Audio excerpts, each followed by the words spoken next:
Ouais, combattant, na combattante Nyoso, il y a 26 provinces, communes à Kinshasa, 25 communes Nyoso, Yosa ville à Kinshasa, la diaspora, la famille na poto, na partout dans le monde. Mbote na bino, na ye lelo na recré mingi. Na sa la vidéo na collé là. Na ye po na ye bisa ba combattant na ba combattante Nyoso. Nani wampanga lobela te. Wampanga a sacrifié vie na Nyoso na jeunesse pour na IDPS. Abanda oloba butu na moi pour la vérité. La vérité s'appelle Dieu. L'esprit ne meurt pas, ne ment pas. Le pouvoir est sacré. Nani abanda olanda wampanga te chaque jour. A sala ba audio, ma vidéo. Azo la vérité en boka. Azo défendre la test à partie. Apa abanda olobela ba combattant nyonso IDPS mobimba ya monde entier. Pour IDPS zonga ndenge Tshisekedi atikaki yango. C'est pourquoi les autres en parlent akufi. Mais ya kokamo ezake bokoti na bandako na bino bofandi. Bolali. Bozo yate na matanga wampanga. Tango bozo mona bato bazo pona ba consoler. Vevo ya bobandi fongoli mbanga po bandako lo bilobolo ya buzoba. Honte à vous. Les autres sont bafandi bofandi pa na bino bozo lega na matanga te obandaka koloba biloba loba nani wampanga lobela te wampanga bano défendre intérêt ya IDPS intérêt général abumi pona ababumi pona vérité ya résolution ya CDP les autres sont wampanga te mais bofandi na ndako na bino bozo ya ko consoler veuve te na bana wampanga tiki. Et tika kaka boye.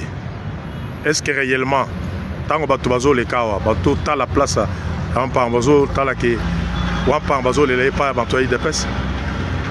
OK wapi. Bo batami bo côté na banda na bino bo fandi. Bo tiki veve moko na ndako ya matanga. Bo tiki veve moko na bana. Po balela pa na bango ya kufi pona IDPS. O ya kufeli vérité. O ya kufeli résolution CDP. Lelo nanda kwa matanga atikalika ye moko na bana na ye bozo mona na te boke bo fandi bozo lobata eloko moko te. C'est pourquoi na epona e bisabino o ba kolanda vidéo bo partager yango. Silence des morts.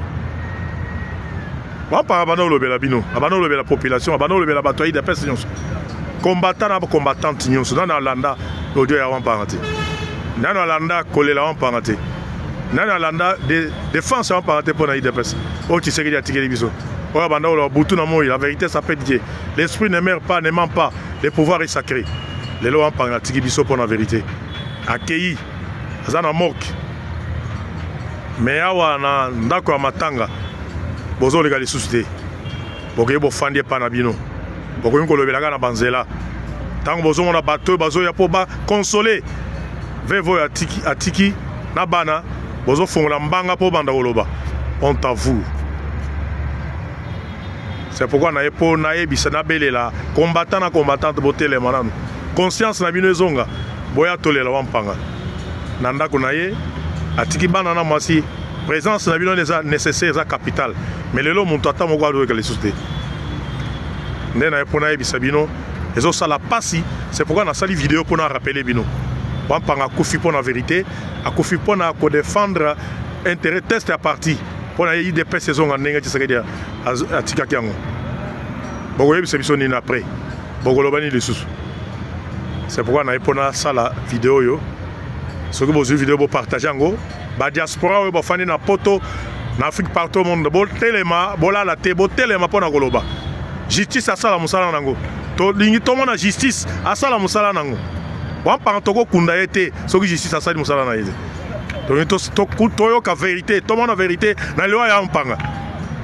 C'est pourquoi na yeko yebisa bino na yeko lobela ko sala vidéo bo soki bozo ngo bo partager ngo lelo na ndako ya matanga botiki kaka mwasi ya wampanga na bana na ye bato balega lisusu te ezo sala passe. C'est pourquoi na yeko loba kolobela bino eza bien te ezo sala soni wampanga kufi pour la résolution à CDP wampanga kufi pour la vérité ya CDP.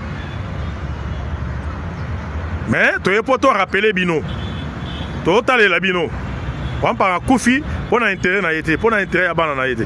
À Kofi pour la bitumba de pes, pour la vérité à test à bano comme défendre les résolutions à CDP. Mais les lots, botiki moi si na yemoko na bana na ndaku yemoko bozo mona lisute.